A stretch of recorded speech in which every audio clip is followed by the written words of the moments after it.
Welcome to my YouTube channel এলোমেলো সুর। আমরা বাঁশি শিক্ষার কিছু ভিডিও আপলোড করেছি একদম শুরু থেকে। আমরা দু ধরনের বাঁশি নিয়ে বাঁশি শিক্ষা শুরু করেছিলাম। একটা হচ্ছে সোজা বাঁশি বা স্ট্রেট ফ্লুট, আর একটা হচ্ছে আর বাঁশি, যেটা আমরা এইভাবে ধরে বাজাই। আমরা লাস্ট ভিডিওতে দেখেছিলাম যে কিভাবে ওপরের সা রে গা মা বাজানো যায় এবং কিভাবে নিচের নি ধা পা এটা বাজানো যায়। তো তোমরা যারা এই ভিডিওটি দেখেছো আশা করি শিখতে পেরেছো। যদি শিখতে অসুবিধা হয় তাহলে সেক্ষেত্রে তোমরা কমেন্টে আমাকে জানাতে পারো। আমি চেষ্টা করব সমাধান করার বা উত্তর দেওয়ার। তো আমরা আগের দিন কি শিখেছিলাম সেটা যদি একটু দেখে নিই। একদম নিচের নি ধা পা এটা আমরা শিখেছিলাম। কেমন ছিল?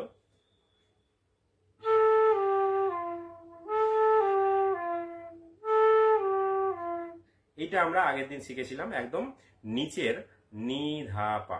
এবং একদম ওপরের আমরা কি শিখেছিলাম? সা রে গা মা। যদিও আমরা সা উপরের সা তার সপ্তকের সা আমরা বাজাতে পারি বা আমরা একদম শুরুতেই শিখেছিলাম, কিন্তু রে গা মা এটা আমরা শিখিনি। আমরা লাস্ট ক্লাসে এটা শিখেছিলাম। তো আরেকবার আমি একটু দেখিয়ে দিই।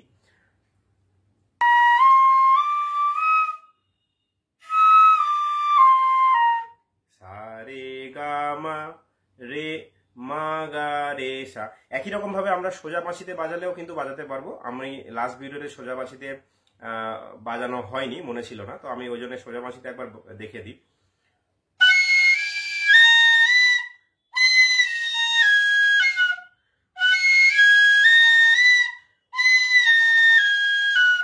এটা হচ্ছে তার সপ্তকের সা রে গা মা এবং মা গা রে সা। এবার যদি আমরা নিচের নি ধা পা বাজাই,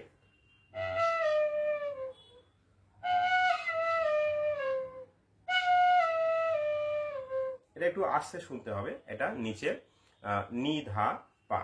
এইবার আমি আজকে যে ভিডিওটি শুরু করব সেটি হচ্ছে কিভাবে আমরা কোমল স্বর বাজাতে পারি। আমরা একদম প্রথমের দিকে শিখেছিলাম যে 4টি কোমল স্বর আছে। 4টি কোমল স্বর কি কি? রে গা ধা নি। আমরা যখন নোটেশন দেখবে সেখানে ইংরেজিতে নোটেশন হলে স্মল লেটারের রে, আর এবং গায়ের জন্য জি, স্মল জি ছোট হাতের জি, এবং ধায়ের জন্য ছোট হাতের ডি, এগুলো লেখা থাকে। আমি এখানে স্ক্রিনে দেখিয়ে দিচ্ছি, তোমরা আশা করি দেখতে পাচ্ছ।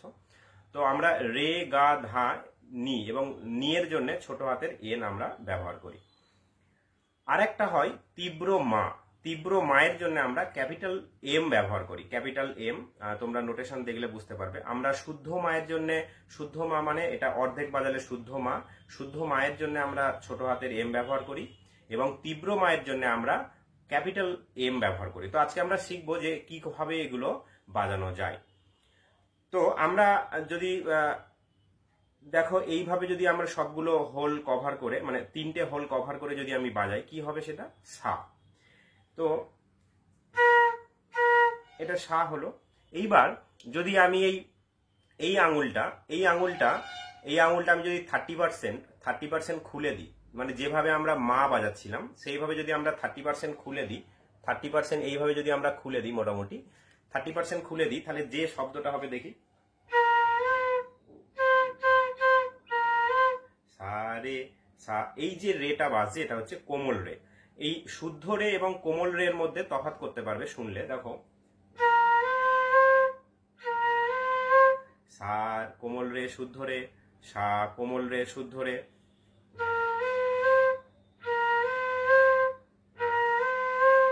তো এইখানে তাহলে 30% যদি আমরা খুলে রাখি, তাহলে যে শব্দটা এখান থেকে বেরোচ্ছে সেটাকে আমরা বলছি কোমল রে, যেটাকে আমরা ছোট হাতের আর দিয়ে লিখে থাকি।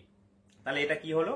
সা কোমল রে শুদ্ধ রে, সা কোমল রে শুদ্ধ রে, সা সা কোমল রে শুদ্ধ রে।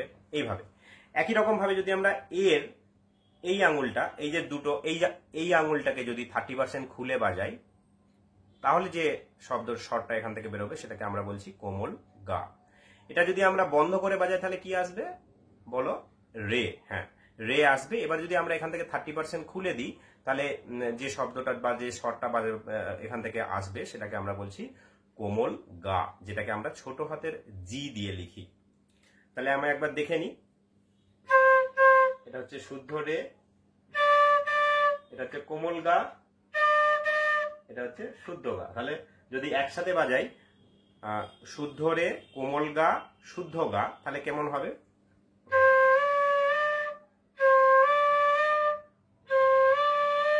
এইভাবে আমরা বাজাতে পারি।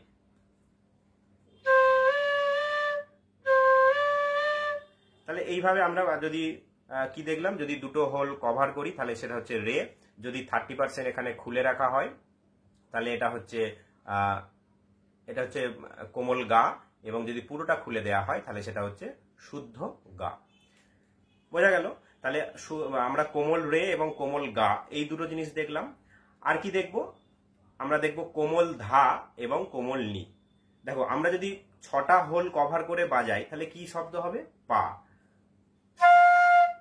পা বাজবে। এইবার যদি শেষের আঙুলটা, এই আঙুলটা 30% খুলে রাখি, 30% মোটামুটি একটা আন্দাজ মতো, বাজাতে বাজাতে এগুলো চলে আসে, 30% মতো যদি আমরা খুলে রাখি তাহলে যে শব্দটা আসবে সেটা হচ্ছে কোমল ধা, যেটাকে আমরা ছোট হাতের ডি দিয়ে লিখি। এটা হচ্ছে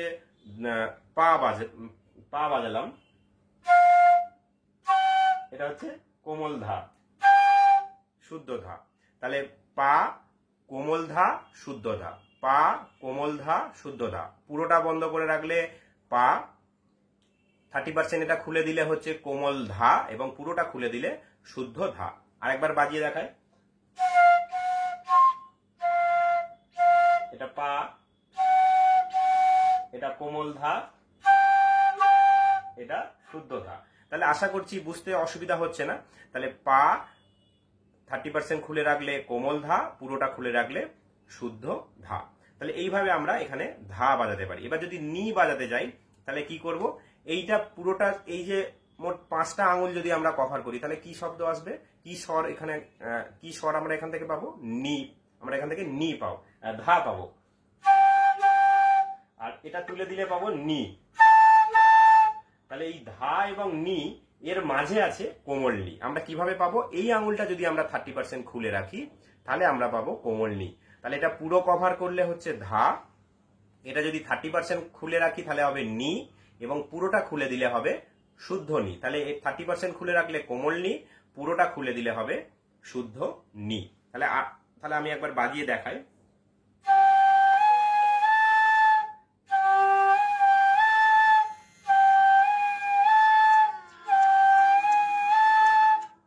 আমরা দেখলাম যে কিভাবে কোমল রে, কোমল গা, কোমল ধা এবং কোমল নি এই 4টি কোমল স্বর আমরা বাজাতে পারি। এই 4টি কোমল স্বর তোমরা মোটামুটি 1 সপ্তাহ 2 সপ্তাহ যদি অভ্যাস করো, এটা তোমাদের আয়ত্তে চলে আসবে বলে আশা করা যায়। যদি এটা শিখে নিতে পারো তাহলে যে নর্মাল আমরা অলংকারগুলো প্র্যাকটিস করতাম শুদ্ধ স্বর দিয়ে, এবার তোমরা কোমল স্বর দিয়ে প্র্যাকটিস করতে পারো। অর্থাৎ সা, রে, গা, মা, পা, ধা, নি, সা, এখানে যে আমরা রে, গা, ধা, নি এগুলো আমরা শুদ্ধ স্বর ব্যবহার করতাম, সেগুলো তোমরা কোমল স্বর ব্যবহার করে করতে পারো। সেটা কিভাবে করবে একটু দেখিয়ে দিই।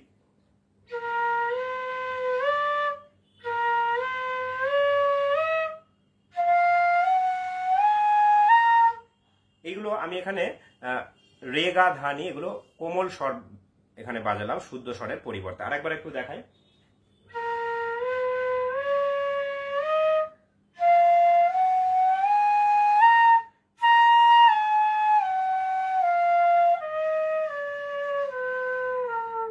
সা রে গা মা পা ধা নি সা, সা নি ধা পা মা গা রে সা। এখানে রে, গা, ধা, নি এই 4টি কোমল স্বর, আমরা ধা, নি এই 4টি কোমল স্বর বাজালাম। আমরা জেনারেলি শুদ্ধ স্বর এতদিন অভ্যাস করেছিলাম, এবার থেকে কোমল স্বর অভ্যাস করব। তাতে করে মোটামুটি 1 সপ্তাহ 10 দিন বা 15 দিনের মধ্যে কোমল স্বর বাজানোটা আশা করি তোমরা শিখে যাবে। এবার আসি তীব্র মা আমরা কিভাবে বাজাবো। রে, গা, ধা, নি 4টি কোমল স্বর এবং তীব্র মা এই একটি স্বর। আর আগে আমরা শুদ্ধ স্বর শিখেছিলাম 7টি, এই মোট হচ্ছে 12টি স্বর। 7টা হচ্ছে আমাদের শুদ্ধ স্বর, তীব্র মা একটা, এবং 4টি আছে কোমল স্বর। এই হচ্ছে মোট 12টি স্বর আছে। আমরা অলরেডি 7টি স্বর আগে শিখেছিলাম, এবার আমরা শিখলাম 5টি। তো তীব্র মা কিভাবে বাজায় আমরা একটু দেখে দিই। আমরা যদি সব খুলে বাজাই তাহলে যে স্বরটা আমরা পাই সেটা হচ্ছে তীব্র মা। আর যদি এই প্রথম হোলটা আমরা 30% খুলে রাখি তাহলে আমরা কি পাবো? কোমল মা। তাহলে এটা 30% খুলে রাখলে পাবো কোমল মা না, সরি, শুদ্ধ মা পাবো এবং তীব্র মা। কোমল মা বলে কিছু হয় না, আমরা শুদ্ধ মা পাবো এবং তীব্র মা পাবো। তাহলে 30% কভার করলে শুদ্ধ মা এবং পুরোটা খুলে দিলে তীব্র মা। এইভাবে আমরা শুদ্ধ মা এবং তীব্র মা বাজাতে পারি। শুনে বুঝতে পারছো যে স্বরের মধ্যে একটু তফাৎ রয়েছে। তো যদি তোমরা বাজাতে পারো, বাজাতে শিখে যাও, তাহলে অলংকারগুলো প্র্যাকটিস করবে। অলংকারগুলো প্র্যাকটিস করতে করতে দেখবে যে রে, গা, ধানি, কোমল স্বর এবং তীব্র মা এইগুলো আমাদের আয়ত্তে চলে এসছে, যারা বিগিনার লেভেলে শিখছো। যারা সোজা বাঁশিতে শিখছো, সোজা বাঁশিতেও এই স্বরগুলো আমরা বাজাতে পারবো। তবে আর বাঁশিতে একটু অ্যাডভান্স বাঁশি, এগুলো একটু ভালো বাজে। এখানে একটু হয়তো অতটা স্কেল করা থাকে না, তার জন্য একটু হয়তো শুনতে খারাপ লাগতে পারে। তাও আমি একবার এখানে বাজিয়ে দেখাচ্ছি।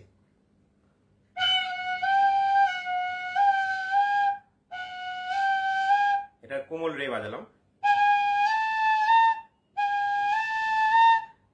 রে কোমল গা শুদ্ধ গা, রে কোমল গা শুদ্ধ গা, গা শুদ্ধ মা তীব্র মা, গা শুদ্ধ মা তীব্র মা,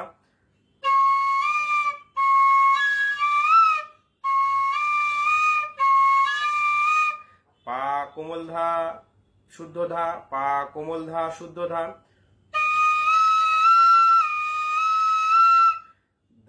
ধা কোমল নি শুদ্ধ নি, ধা কোমল নি শুদ্ধ নি,